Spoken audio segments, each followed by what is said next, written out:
പ്രിയമുള്ള എൻ്റെ വിദ്യാർത്ഥിനികളെ എല്ലാവരെയും ഞാൻ ഓൾ കേരള ഡിസ്റ്റൻസ് എഡ്യൂക്കേഷൻ എന്ന് പറയുന്ന നമ്മുടെ സ്ഥാപനത്തിൻ്റെ കീഴിലുള്ള ഓൺലൈൻ വീഡിയോയിലേക്ക് സ്വാഗതം ചെയ്യുകയാണ്.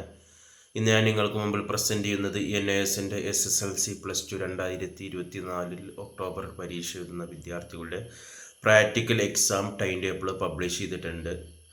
NISൻ്റെ സൈറ്റിൽ ലഭ്യമാണ്.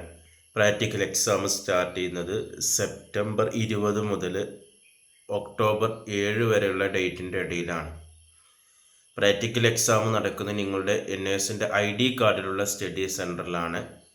എക്സാമിന് നിങ്ങൾ പോകുന്ന സമയത്ത് പ്രാക്ടിക്കൽ റെക്കോർഡുകൾ കൊണ്ടുപോകണം. അപ്പോൾ സെപ്റ്റംബർ 20 ആകുമ്പോഴേക്കും എല്ലാ വിഷയങ്ങളുടെ റെക്കോർഡ് നിങ്ങൾ കംപ്ലീറ്റ് ചെയ്യുക. റെക്കോർഡിൽ എഴുതേണ്ട കാര്യങ്ങൾ നിങ്ങൾ സ്റ്റഡി സെൻറ്ററിലെ PCP ക്ലാസ്സുമായി ബന്ധപ്പെട്ടിട്ടാണ് എഴുതേണ്ടത്. അപ്പോൾ അതിനു മുമ്പ് നിങ്ങൾ PCP ക്ലാസ്സിൽ നിർബന്ധമായി അറ്റൻഡ് ചെയ്യണം. അവിടുന്ന് കിട്ടുന്ന നിർദ്ദേശങ്ങൾക്കനുസരിച്ചാണ് റെക്കോർഡുകൾ ക്രമീകരിക്കേണ്ടത്. സ്റ്റഡി സെൻറ്റർ നൽകുന്ന നിർദ്ദേശങ്ങൾക്കനുസരിച്ചിട്ടാണ് പ്രാക്ടിക്കൽ എക്സാം നടക്കുന്നത്. ഓക്കെ, ഓരോ എക്സാമിൻ്റെ ഇടയിലും ഗ്യാപ്പുകൾ ഉണ്ടായിരിക്കും.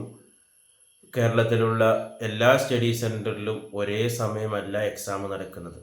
ഇപ്പോൾ ഫസ്റ്റത്തെ എക്സാം സെപ്റ്റംബർ 28-23 വിചാരിച്ചാൽ അതിൽ ചില സ്റ്റഡി സെൻറ്ററിൽ സെപ്റ്റംബർ 20 നടക്കും, ചില സ്ഥലത്ത് 21 നടത്തും, ചില സ്ഥലത്ത് 22 നടത്തും, ചില സ്ഥലത്ത് 23 നടക്കും. അങ്ങനെ പലയിടത്തും പല രീതിയിലാണ്. ക്വസ്റ്റ്യൻ പേപ്പറുകളും ഡിഫറെൻ്റ് ആയിരിക്കും. ഓക്കെ, അപ്പോൾ പ്രത്യേകിച്ച് നമ്മുടെ പ്രാക്ടിക്കൽ ഓറിയൻറ്റഡ് വിഷയങ്ങളായ physics, chemistry, biology, home science, geography, environmental science, അതുപോലെ തന്നെ പെയിൻറ്റിങ്, ഇതുപോലുള്ളൊക്കെ വിഷയങ്ങൾ നിങ്ങൾ റെക്കോർഡിൽ എഴുതിയിട്ടുണ്ടെങ്കിൽ അതിൽ നിന്ന് ടെസ്റ്റ് പേപ്പർ നടത്തുകയാണ് ചെയ്യുന്നത്. ആ റെക്കോർഡ് നന്നായിട്ട് പഠിക്കണം. അതിൽ നിന്ന് 1-2 ക്വസ്റ്റ്യൻസ് അവരവിടെ എഴുതിപ്പിക്കുകയാണ് ചെയ്യുന്നത്.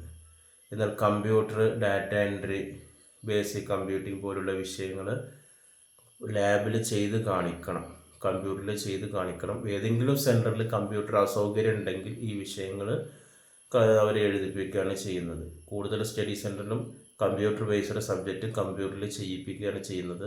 അപ്പോൾ ഇതുമായി ബന്ധപ്പെട്ട ക്ലാസ്സുകളൊക്കെ നമ്മുടെ ചാനലിൽ അപ്ഡേറ്റ് ചെയ്യും. തിയറി ക്ലാസ്സുകളും പ്രാക്ടിക്കൽ ക്ലാസ്സുകളൊക്കെ നമ്മൾ പുതിയ സിലബസ് അനുസരിച്ച് ക്രമീകരിച്ചു കൊണ്ടിരിക്കുന്നുണ്ട്. പ്രത്യേകിച്ച് നമ്മുടെ ചാനൽ സബ്സ്ക്രൈബ് ചെയ്ത് കഴിഞ്ഞാൽ ഇതിൻ്റെയൊക്കെ ക്ലാസ്സുകൾ നിങ്ങൾക്ക് ലഭ്യമാകും.